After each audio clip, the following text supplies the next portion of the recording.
Sir semi law kindly क्या होता है? सेमी लॉ सॉरी, कौन सा ला? सर सेमी लॉ पूछ रहा है ये। सेमी लॉ सर जी जो आपने सेमी लॉ नहीं, civil law. Okay sir civil law.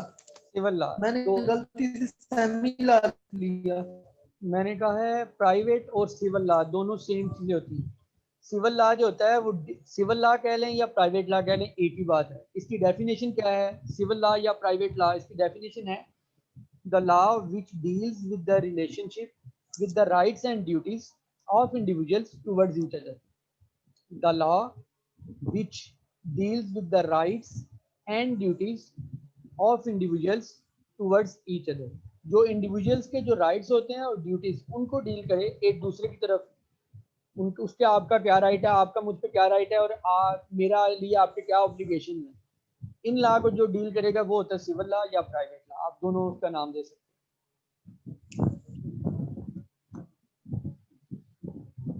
तो जो है मैंने आपको बताया था कि लॉ को सब कैटेगराइज किया गया है पब्लिक लॉ में और प्राइवेट लॉ में। मैं आपको सिंपली जो एक दफ़ा दोबारा सबका स्केच दे देता हूँ।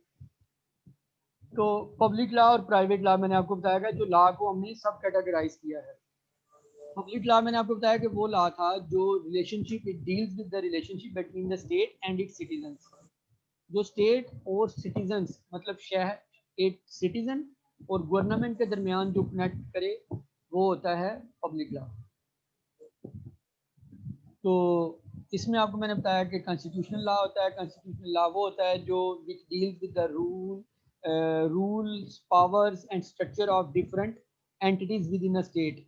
कि लेजिस्लेटिव कैसे काम करेगा, एग्जेक्टिव कैसे काम करेगा, और जो है जुडिशरी कैसे काम करेगी।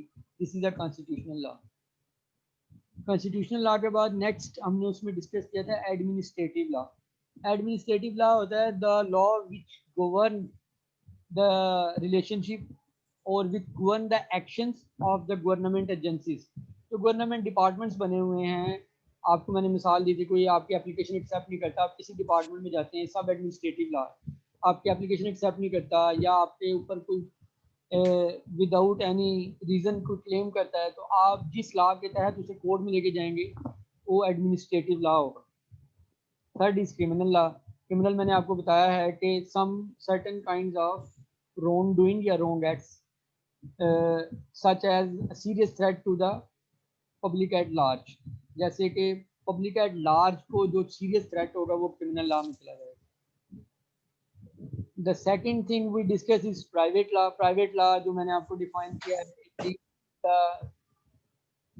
it deals with the relationship between with the rights and duties of individuals towards each other. Private law deals with the rights and duties of individuals towards each other. एक दूसरे की तरफ जो आप लोगों के राइट्स, कि मेरा ये आप पे राइट है, उसका आप पे ये राइट है, ऑब्लिगेशन आपका ये है, उसका आपका ये ऑब्लिगेशन है, तो ये चीज़ें डील करेगा वो कहलाएगा प्राइवेट लॉ। प्राइवेट लॉ में कॉन्ट्रैक्ट आ जाता है। ये हम आगे जब पोस्ट कॉन्ट्रैक्ट्स पे जाएंगे फिर हम डिफाइन करेंगे कॉन्ट्रैक्ट क्या होता है, इसके एलिमेंट्स क्या होते हैं। कॉन्ट्रैक्ट आता है, टोर्ट आता है, प्रॉपर्टी लॉ आ जाता है, फैमिली लॉ आ जाता है, ये सब हैं इसकी ब्रांचेज हैं। सर जी सर जैसा खान ने अभी आपको बात की थी कि अगर एक भाई अपने भाई का कत्ल करता है तो वो प्राइवेट लॉ के अंदर ही आएगा मेरे हिसाब से भी, क्योंकि आपने जो डेफिनेशन बताई है हमें जी of individuals towards each other, तो वो सर एक ही महीने में आ रहा है सारा कुछ ही। मैंने आपको क्रिमिनल लॉ की क्या डेफिनेशन बताई है, बताएंगे जरा। सर जिसमें सर क्रिमिनल लॉ के साथ जिसमें हम जो नुकसान होता है वो ओवरऑल नुकसान हम देखते हैं, जिसमें 1% का नुकसान होता है, काफी लोग उसमें इन्वॉल्व होते हैं। नहीं, क्रिमिनल लॉ की बेसिक लेकिन डेफिनेशन है वो क्राइम होता है। ठीक सर। ठीक है, मर्डर इज अ क्राइम। तो फैमिली लॉ मतलब कि बच्चे किसके जिम्मे रहेंगे, डाइवोर्स हो रहा है, ये कोई क्राइम तो नहीं है ना। क्रिमिनल लॉ जो होता है वो क्राइम से डील करता है, तो ये क्राइम जो होता है वो कभी प्राइवेट लॉ में नहीं आ सकता, ओके सिविल लॉ सर, में नहीं ठीक आ हो गया सकता, सर। वो क्रिमिनल लॉ में ही आएगा। Okay sir. अंडरस्टैंड हो गया आपको? जी सर, अब हो गया अंडरस्टैंड। ठीक है। तो जी मैं बात कर रहा था कि आप लोगों को मैं जो है ओवरऑल आपको मैं ब्रीफ दे रहा था कि हम जैसे बात कर रहे थे स्टार्ट में लॉ की दो branches, public law, private law. Public law आपको बताया क्या होता है कि स्टेट और सिटीजन के रिलेशनशिप को डील करता है। Excuse me sir, sir question. जी सर अगर कत्ल के अलावा, कत्ल आप जो कत्ल करता है या कुछ इस तरह करता है वो आप क्रिमिनल लॉ में उसको देख रहे हैं। अगर कोई डिवोर्स देता है या किसी अपनी बहन को या माँ को मारता है तो वो क्राइम नहीं है फिर?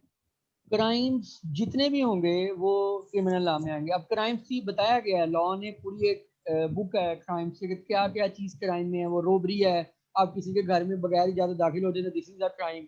आप किसी का राइट मार लेते हैं, दिस इज अ क्राइम। तो क्राइम की एक पूरी लिस्ट है। अगर आप फिर उसको देखना चाहते हैं कि कौन कौन सी चीजें जो क्रिमिनल लॉ में आती हैं, तो आप गूगल कर लें, पूरी लिस्ट आ जाएगी कि कौन कौन से क्राइम्स लॉ के अंदर मौजूद हैं। दिस इज नॉट रेलिवेंट, तो इसलिए मैंने इसको डिटेल में डिस्कस नहीं किया। आपको एक जनरल डिफरेंस बता दिया कि क्रिमिनल लॉ क्या है और सिविल लॉ क्या है। Criminal law deals with the crimes.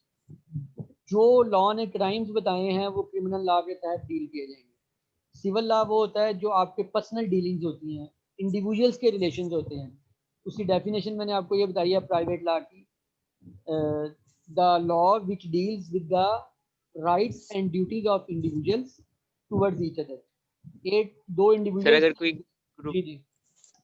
अगर कोई ग्रुप है उसके अंदर 7-8 लोग हैं और उन्होंने इन्वेस्टमेंट की और एक बंदा पैसे लेके भाग जाता है तो ये क्राइम है काफी बड़ा।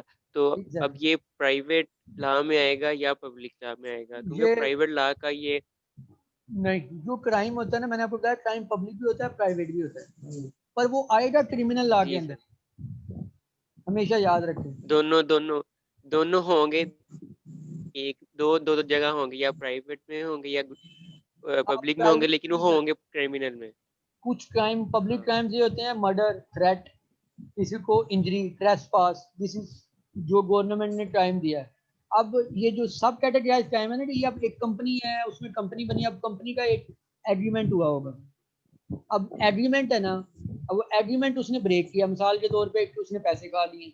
अब एग्रीमेंट में लिखा था कि सबके इक्वल पैसे हैं, सबके इक्वल शेयर्स हैं, सबके इक्वल राइट्स हैं। अब एक बंदा है, उसने कंपनी का पार्टनर था, उसने पैसे खा लिए, तो इट्स अ क्राइम। अब वो क्राइम क्यों बना? क्योंकि एग्रीमेंट की उसने खिलाफवर्जी की। अब वो प्राइवेट राइट भी है, और प्राइवेट राइट के अंदर वो क्रिमिनल, उसने क्राइम किया है, एग्रीमेंट को ब्रेक किया है, कॉन्ट्रैक्ट को ब्रेक किया है। तो आपके पास दोनों ऑप्शन है, यू कैन, वो पनिशेबल भी हो सकता है और कंपनसेशन भी ले सकते हैं। जो आपके जो पैसे लेके चला गया वो भी आप वापस ले सकते हैं, और उसको क्रिमिनल लॉ के तहत सजा भी दिलवा सकते हैं। अब क्रिमिनल लॉ ने सब क्राइम्स डिफाइन किए हैं कि एक कंपनी में क्या क्राइम हो सकते हैं। आप क्रिमिनल लॉ खोलेंगे तो इट्स ह्यूज सब्जेक्ट, उसके अंदर क्राइम्स डिफाइन है। कंपनी में डिफाइन क्राइम क्या हो सकता है, घर के अंदर क्राइम क्या हो सकता है, पब्लिक में क्राइम क्या हो सकते हैं, उन्होंने कैटेगरी बनाई हुई है। तो ये सब हैं crimes he. Crime will stay in the criminal law branch, वो सिविल लॉ ओके में सर। नहीं आएगा, प्राइवेट लॉ के अंदर नहीं आएगा। है क्राइम प्राइवेट लॉ में भी आएगा, पर वो आप उसको, क्रिमिनल और सिविल दो डिफरेंट है, मैंने आपको बताया। सिविल लॉ इंडिविजुअल्स का रिलेशन होगा, उसमें जब आप भी उसको डील करेंगे ना, वो टू पर्सन के रिलेशनशिप को डील करेगा, जब भी सिविल लॉ में होगा। आप पर सिविल लॉ में क्राइम भी आ सकता है कि एक कॉन्ट्रैक्ट है, it's civil law, it's a branch of civil law. Private law, contract की जो ब्रीच है, आपका मेरा कॉन्ट्रैक्ट हुआ कि आप 2 माह बाद मुझे मेरे पैसे वापस करेंगे, आपने नहीं किए, ये आपने ब्रीच किया है, मतलब आपने कॉन्ट्रैक्ट को तोड़ा है। अब मेरे पास दोनों ऑप्शन है, अगर मैं जाता हूँ क्रिमिनल की तरफ, मुझे मेरे पैसे वापस नहीं मिलेंगे, मैं आपको सजा दिलवा सकता हूँ कि इसने मेरे पैसे ले लिए हैं और मेरा एग्रीमेंट था इसके साथ, इसने ये क्राइम किया है कि मेरे पैसे लेके भाग गया, लॉ में ये क्राइम है। अब मेरे पास दो ऑप्शन है कि मैं सिविल में सूट करूं, तो आपसे पैसे वापस ले लूं जो आप लेके भागे हैं। वो फिर कंपनसेशन कैसे होगा, कोर्ट क्या करेगी, आपकी प्रॉपर्टी सीज कर लेगी, आपका घर सीज कर लेगी, आपकी कोई जो व्हीकल है वो सीज कर लेगी।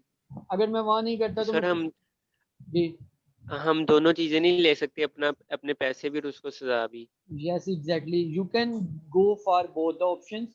आप सिविल लॉ और क्रिमिनल लॉ दोनों में उसको फाइल कर सकते हैं। क्राइम आप एफआईआर भी दर्ज करवा सकते हैं, सिविल सूट भी दायर कर सकते हैं। एफआईआर में ये होगा कि पुलिस उसे पकड़ेगी और जेल में डाल देगी, उसे सजा देगी। पैसे लेके देना फिर उसमें पुलिस का काम नहीं होगा। वो क्या होगा, जब आप सिविल सूट फाइल करेंगे कि इसने मेरा नुकसान किया है और ये मेरे पैसे लेके भागा है, फिर कोर्ट ऑर्डर करेगी कि उस फलां बंदे से इसके पैसे रीइंबर्स करवाए जाएं, कंपनसेट किया जाए। फिर पुलिस जो है उससे आपकी प्रॉपर्टी उसकी सीज कर लेगी, कोई व्हीकल ले लेगी, बेच बूच के आपके पैसे वापस करवाएगी। आपको दोनों तरफ से डील करना पड़ेगा, तब आपके पैसे वापस। Okay, thank you sir. Understand हो गया आपको अभी? जी सर, अल्हम्दुलिल्लाह। चलें ठीक है। तो किसी का कोई क्वेश्चन है आज, मतलब ये जो पब्लिक और प्राइवेट लॉ जो अभी तक हमने डिस्कस किया, तो बताएं मुझे।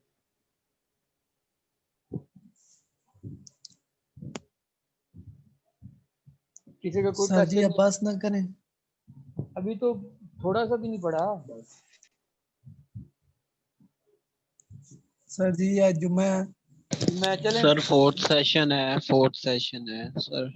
जी, चलें 15 मिनट और लगाते हैं हम इंशाल्लाह, हम इसको वाइंड अप करते हैं जल्दी जल्दी इंशाल्लाह, वाइंड अप करते हैं। अभी तो 1 आवर हुआ है।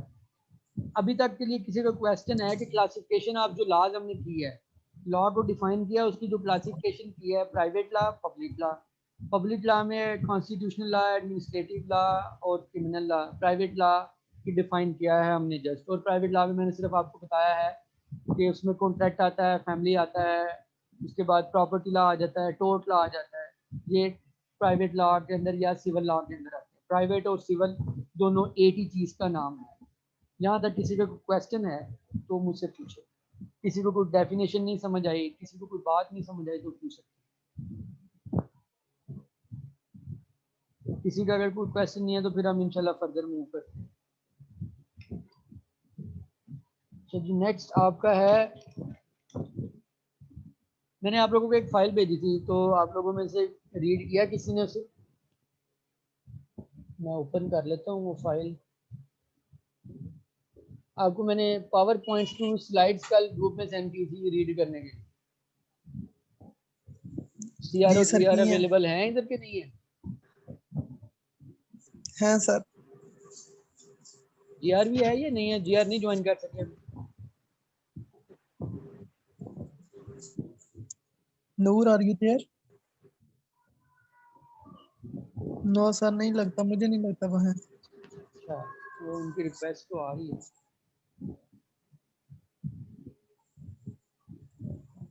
मनूर आपने ज्वाइन कर लिया तो मुझे बताएं जरा।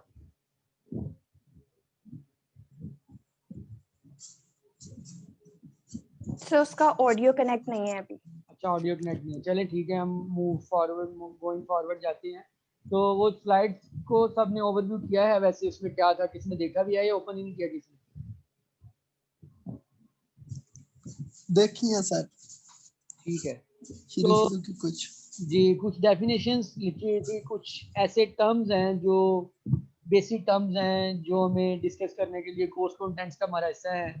कुछ ऐसी टर्म्स हैं जो बेसिक्स हैं, कुछ जो हैं वो कमर्शियल टर्म्स हैं जो आपके बिजनेस लॉ के अंदर आगे यूज होंगी, आपको जो काम आएंगी। तो उनको मैंने डिफाइन करके आप लोगों के लिए पावर पॉइंट स्लाइड्स बनाई थी। तो उसमें पहले सबसे एक टर्म थी टाइटल। किसी ने अगर देखी है तो कोई, किसी ने पढ़ी है तो कोई समझ सके उस टाइटल को, जो डेफिनेशन लिखी है कि व्हाट इज टाइटल। टाइटल क्या होता है? जब भी कोई लफ्ज यूज होगा टाइटल के, मतलब ये उसका टाइटल है, मतलब उसकी चीज है, तो इसका क्या मतलब हुआ? कोई डेफिनेशन पढ़ सकता है? डेफिनेशन पढ़ के इसलिए ना ओनरशिप को शो करता है टाइटल जो है ना, एक खास डॉक्यूमेंट, एक लीगल डॉक्यूमेंट जो कि किसी भी चीज पे किसी बंदे की ओनरशिप को जो है वो साबित करे या जाहिर करे, इसको जो है वो टाइटल बोलते हैं। जैसे अगर मेरा कोई प्लाट है तो फिर वो उसका कोई स्टाम्प पेपर या कोई ट्रेजरी की एक कॉपी सी होती है, वो मेरा टाइटल होगा। बिल्कुल ठीक कह रहे हैं। टाइटल को जो डिफाइन किया गया है वो आप लोगों के सामने ऐसे, the ownership of any real personal document और property which someone owns legally, वो लीगली उसकी ओनरशिप में हो। वो जो डॉक्यूमेंट है, मतलब हमजा का मोबाइल मेरे पास ले लिया है तो मैं इसे टाइटल कर सकता हूँ क्योंकि ये मेरा मोबाइल है, क्योंकि वो उसकी पोजेशन तो मेरे पास है पर वो लीगली मेरे पास नहीं है। एम आई राइट और रॉन्ग? आपको क्लियर है इस कंसेप्ट में क्या बात कर रहा हूँ? आप पोजेशन का होना डिफरेंट थिंग है।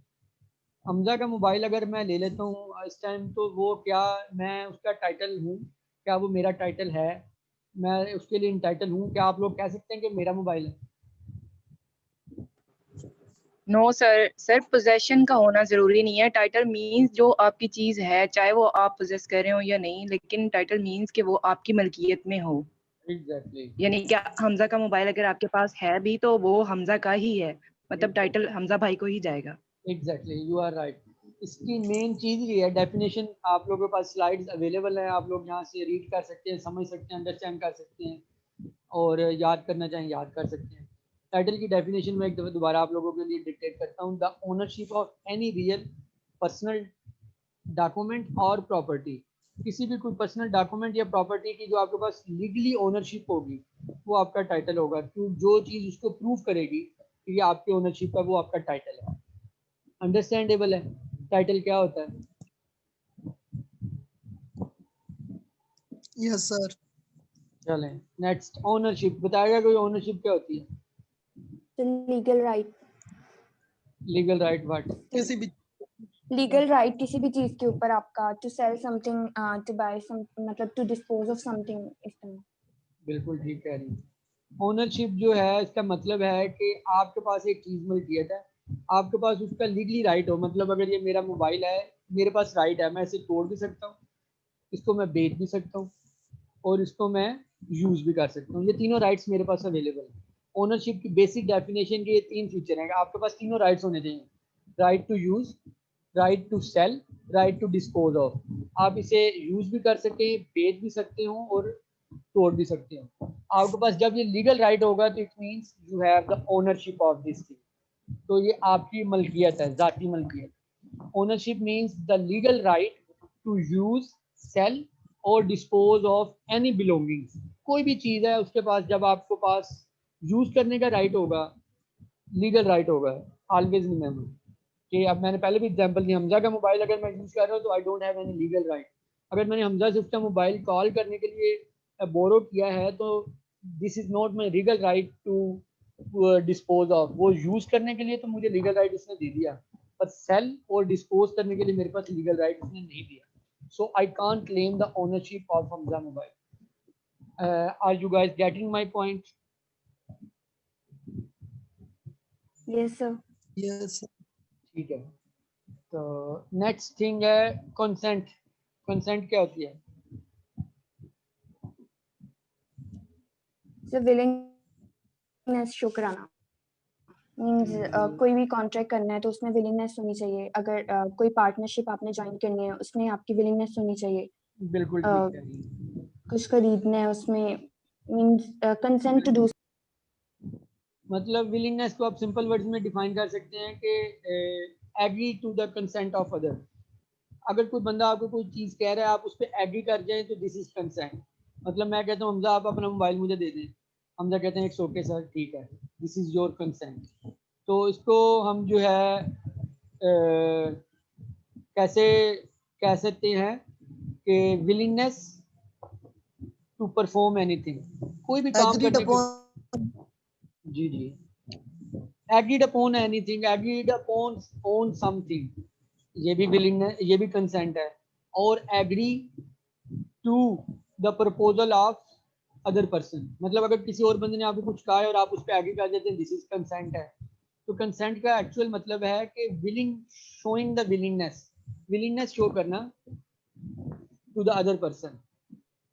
दूसरे बंदे को आप जब विलिंगनेस शो करेंगे कि मैं एग्री हूं, दिस इज कंसेंट, मतलब कि आपकी रजामंदी है। Getting my point? क्लियर है? यस। ठीक है, next is authority. What is authority? कोई बंदा डिफाइन कर सकता है? से पावर, पावर को शो करता है। मतलब किसी के पास अथॉरिटी हो तो means he has the power, और Exactly. वो ऑर्डर्स दे सकता है। वो जैसे लाइक सीईओ है तो सीईओ के पास अथॉरिटी होती है। डायरेक्टर्स हैं, जिस डायरेक्टर के पास मींस शेयर होल्डर है, जिसके पास ज्यादा शेयर्स होंगे उसके पास ज्यादा Sir, authority ability to do to order Exactly, ठीक है। समथिंग। अब order इसमें something like. एग्जैक्टली बिल्कुल ठीक कह रहे हैं, दोनों ठीक कह रहे हैं। इसकी जो है अथॉरिटी मीन्स व्हाट? अथॉरिटी के आप किसी को पावर देते हैं कि वो आपके बिहाफ पे कुछ करे। For example it's my right to mark the attendance, ठीक है। तो अब जो है मैं हमजा को कहता हूँ, हमजा आप इस क्लास की अटेंडेंस मार्क करेंगे। ये हमजा को मैंने अथॉरिटी दी है, पावर दी है कि वो ये काम कर सकता है। उसके पास ये पावर थी नहीं, वो ये पावर उसको मैंने ग्रांट किया है और वो मेरे बिहाफ पे वो काम कर रहा है। This is authority. तो इसकी डेफिनेशन है to empower someone for acting on your behalf और ऑर्डर अदर्स टू एक्ट।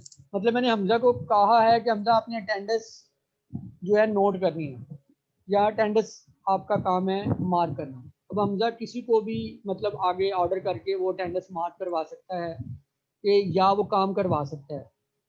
तो दोनों सूरतों में जो होता है ये होती है अथॉरिटी। टू एम्पावर समवन, किसी को पावर दे देना, to act on your behalf, आपके बिहाफ पर वो काम करे, या ऑर्डर अदर्स टू एक्ट, कि वो आपके बिहाफ पे किसी को और को ऑर्डर कर सकता है कि एक काम करो। फॉर एग्जांपल हमजा, मैंने अगर किसी को थर्ड पर्सन को ऑर्डर करना, मैं हमजा कहता हूँ यार हमजा फलां बंदे को मैंने एक काम कहा है, उसे कहो कि सर ने कहा है कि एक काम पूरा करके मुझे आज तक दे, तो ये काम अगर मैं कह देता हूँ तो वो हमजा कर लेगा। दिस इज दोनों शेप है, आप काम करो, किसी को पावर देना, या उसको पावर देना कि वो किसी से काम करवाए, दोनों होती है अथॉरिटी। क्लियर है बात?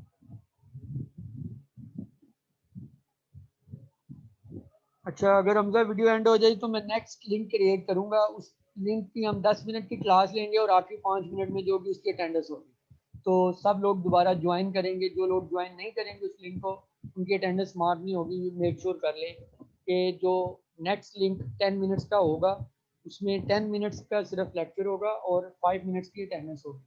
15 मिनट्स में क्लास वाइंड अप हो जाएगी अगर जैसे ये मीटिंग एंड होगी। उसके बाद नेक्स्ट है अटेस्ट। अटेस्ट क्या होता है? अटेस्टेशन क्या होती है? Sir verification. Exactly, verification. तो वेरिफिकेशन वो किसी भी चीज़ की हो सकती है। Usually it's a written document होता है। तो मैंने लिखी हुई है इसकी डेफिनेशन आप लोगों की। ये मैंने जो आप लोगों को टर्मिनोलॉजीज दी हैं जो यूज़ होंगी आपकी आगे कोर्स में, जो हम आगे डिस्कस करेंगे डिफरेंट टॉपिक्स, उनके अंदर ये चीज़ें आएंगी। अटेस्ट, अथॉरिटी, टाइटल, कंसेंट क्या होती है, तो ये चीज़ें डिस्कस होंगी। तो जब कंसेंट का लफ्ज़ जब आगे यूज़ होगा तो आपको पता होगा कि कंसेंट की हमने डेफिनेशन क्या पढ़ी थी, इसका क्या मतलब है, और इधर ये इसको इस लिहाज से यूज़ किया गया है। तो ये आप डेफिनेशन आपके पास पावर पॉइंट स्लाइड्स अवेलेबल हैं, इसमें से आप अपने कंसेप्ट क्लियर कर सकते हैं, याद कर सकते हैं, देख सकते हैं, whatever you want to guys do. तो नेक्स्ट अटैच होता है कंफर्मेशन ऑफ अ डॉक्यूमेंट, और जैसे अनुषा ने बताया वेरिफिकेशन ऑफ अ डॉक्यूमेंट। तो आप कुछ भी वर्ड यूज कर सकते हैं और एवरीथिंग इज एक्सेप्टेबल। तो जो है एक बात, इसको यूजली रिटन डॉक्यूमेंट होता है। Next is business. What is business? बताएगा बिजनेस क्या होता है?